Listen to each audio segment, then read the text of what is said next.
Эрхэм гишүүдтэй өнөөдрийн мэндийг хүргэе.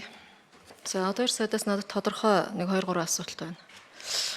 За нэгдүгürt нь танилцуулгаас ингээ харахад хуулийн нийт одоо 69 заалт гэдэг байна. 481 заалтын 69 буюу 14.3% нь огт хэрэгжээг байна гэж. Энд хичнээн ямар төрлийн хэдэн хууль байгаа вэ? Хавсралтыг харахаар ерөөсө ганц хууль л харагдаад байна. Хавсралтнаас 13, 14 гэд дугаарлаад эхэлсэн. 11-ээс эхлээд дугаарлагдсан ямар учиртай юм бэ? Хэдэн хуулийн 481 заалтаас хичнээн хуулийн 69 огт хэрэгжихгүй байгаа юм бэ? Та бүхний танилцуулга дээр байгаа Монгол улсын хууль гэдэг дотор байгаа 33 шийдвэр гэдэг юу вэ? Хуулийн дотор байгаа шийдвэр юу вэ? За эхний асуулт. Хоёр дахь нь ажил дурчлалтын байнгын орооны гаргасан 9 шийдвэрийн хэрэгжилт дунджаар 50.8% буюу хэрэгжих шатанд байна гэж. За 9 шийдвэрээс бүрэн хэрэгжсэн 100% хэрэгжсэн нь хэд юм бэ? Хэрэгжих шатандаа байгаа нь хэд юм бэ? Огт хэрэгжээгүй нь хэд юм бэ? Энийг нэг 9 юм чинь 9 асуудлыг нэг хуваагаад танилцуулаад өгч. За үр дүнтэй танилцлаа. Улсын их хурлын одоо баталж гаргаж байгаа улсын хурлаас баталж гаргаж байгаа хууль улсын их хурлын тогтоох шийдвэрийн хэрэгжилт хангалтгүй байна гэж. За улсын хурлын хамгийн газраас мөн энэ дүн шинжилгээ хийж санал дүгнэлтэд ирүүлсэн байна.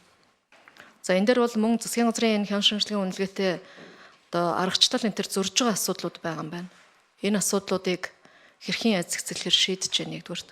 Хоёрдугаарт ингээд дүн гарлаа хангалтгүй байна гэдээ гарчлаа. Ард нь яах ёстой вэ? Яг ямар бодиттой саналыг та бүхэн танилцуулах гэж байгаа юм бэ? Ямар арга хэмжээ авах гэж байгаа юм бэ? Ямар одоо ажлыг араас нь хийх гэж байгаа юм бэ гэдэг юм хэлээч.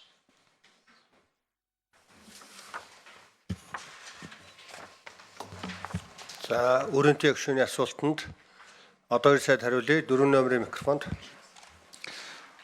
За эрхэм гишүүний асуултанд хариулъя. Хоёр дахь асуултаас нэгтлээ хариулах нь зөв баг. Тэр их хурлын тамгын газрын дүгнэлттэй зөрж байгаа тухай асуудал дээр улсын их хурлын тамгын газрын зүгээс улсын их хурлын дараагаар аргачлалаа журмаа автуулах ёстой. Тэгээ тэр ажлаа хийгээд явахаар энэ ойлголтын зөрүүнд гарах бах.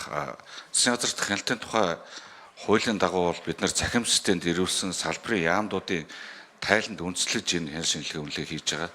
Тэгэхээр зарим тохиолдолд энэ аргачлал зөрж байгаа учраас тооноо зөрөх асуудал гарна. За нэг дэх асуудлын хувьд байнгын ороотой холбоотой бусад хууль тогтоомжтой холбоотой дэлгэрэнгүй тайлныг өнөр 2 дарга танилцуулнаа.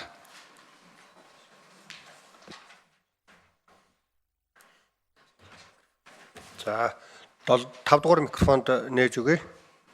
За өрөөнтэй гишүүний асуултанд хариулъя. За яг үнэлгээтэй холбоотой бас нэг асуудал гараад байгаа нь бол нэгдүгээрт 20 оны үнэлдэг журмаар бол засгийн газар бол зөвхөн арга хэмжээг үнэлдэг. Тэрнээсээ болоод нөгөө үр дүн гараагүй зүйлийг үр ашгийг үнэлж чадахгүй явж ирсэн.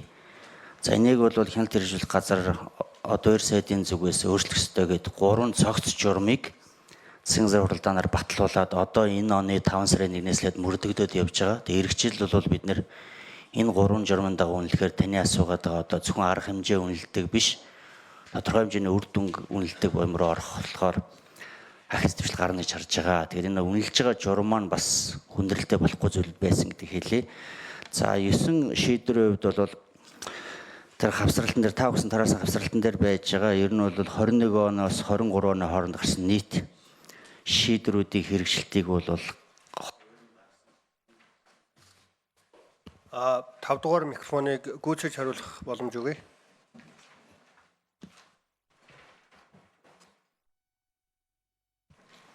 Хуваар нэгэ гаргасан байж байгаа. Тэгэхээр жишээлбэл 21 оны 02 дугаар тогтоол бол 67.5% байж хахад 23 оны 06 дугаар тогтоол бол 42.5% гэдэг. Ингээд нийт 9 шийдвэрийг дунджаар гаргахад бол 50.8% хэрэгжилттэй байж байгаа. Өөрөөр хэлбэл хэрэгжчихэнтэй байж байгаа. За хуулиуд дээр бол ганц нэг хууль биш. Мэдээж яриг байнгын орооноос чиглэл өгсөн маш чухал хуулиуд бол байгаа. Энэ дээр ялангуяа жижиг дунд үйлдвэрлэлийн үйлчлэгийг дэмжих тухай хуулийн шинжилсэн найруулга гэдэг энэ хуулийн төсөл бол хийгдээ явж байгаа. Бас хэрэгжилтийн шатн дээр 30%-тай.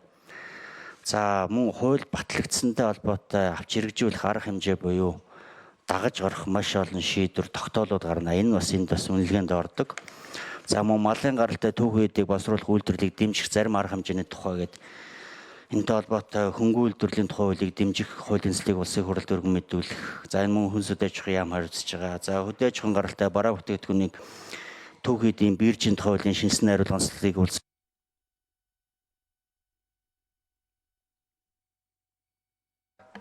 За ингээд Доржсүрэнгийн өрийн төвийн гишүүн тодруулж асууя. Би тодорхой асуулт л асууад байгаа. Яг энэ 69 заалт чи хэдэн хуулийнх юм бэ? Надад бол одоо тэр хуулийн энэ дэр бичсэн зүйлээ одоо тэр дахиж яриад хэрэггүй л дээ. Нэгдүгürt хуулийн асуулт, эхний асуулт. Хоёр дахь асуулт аж ахуйн дөрвөлтийн 1009 тогтоол дотор ч би арын хавсралтыг хараал байна л да. Огт хэрэгжээгүй хэд байгаа юм бэ гэж би асууад байгаа шүү дээ. Та нэг дундаж гээд нэг тоо гаргаж ирээ хэлээд байгаа юм. Гэтэл энэ дотор ч огт хэрэгжээгүй тогтоол бас харагдаад шүү дээ. Тэгэхээр огт хэрэгжээгүй нь хэдийн, хэрэгжих шатандаа явж байгаа нь хэдийн, хэрэгцсэн нь хэдийн гэдгийг тоог нь гаргаад өгөл төө. Тэгээд дараагийн асуулт, дараа нь яах юм бэ? Ямар арга хэмжээ авах гэж байгаа юм бэ? Юу хийх гэж байгаа юм бэ? Тодорхой хариулт авмаар байна. За хариултыг 5 номерын микрофон дээр хариулт хэлье. За 22 хууль байгаа. Тэгээд эндээс бол огт хэрэгжээгүй нэг залт байгаа. Тэгээд тэр нь бол 22 оны 0.10 дугаар тогтоолын хэрэгжлэл огт байхгүй байгаа. За энэ дээр мэдээж хэрэг түрүүн бас сайд хэлсэн. Засгийн газрын гишүүн харилцаа тооцоос бол ерөнхий сайдын түвшинд ярьдаг, улс төрийн харилцаа тооцоог ярьдаг. Хэрвээ төрийн албан агч тэр тайлан мэдээ гаргаж албан шалтгаантай холбоотой байх юм бол төрийн албаны тухай хууль дагуу чөлөөт хэмжээнд хүртэл хариуцлага ирнэ. За дээрэс нь яг түрүүн бас жил болгон хяналт хэрэгжүүлэх газраас яамдын ажлыг үнэлж дүгнж тайлан дүгндэг. За энэгээр бол 2 жил дараалан хамгийн сүүлийн байр эзэлсэн яамны холбогдох албан шаардлагатай бас хариуцлага тооцдог хуулийн дагуу. За ер нь Монгол оронд ч одоо ер нь хууль тогтоомж шийдвэр өтцсөн байгаа шүү дээ. Ганцхан хэрэгждэггүй байгаа.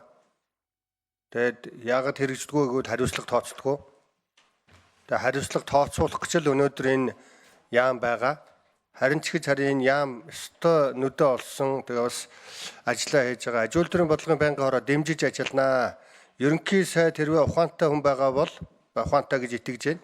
Ухаантай хүн байгаа бол одоо энэ улс төрчдийнхаа улс төрийн албан тушаалтнуудаа хариуцлага тооцож чадахгүйгээс болж хамаг галыг өөр дээрээ авж байгаа энэ тэнэглэлээ зогсооё гэвэл энэ яамтайгаа их ойрхон ажиллах ёстой.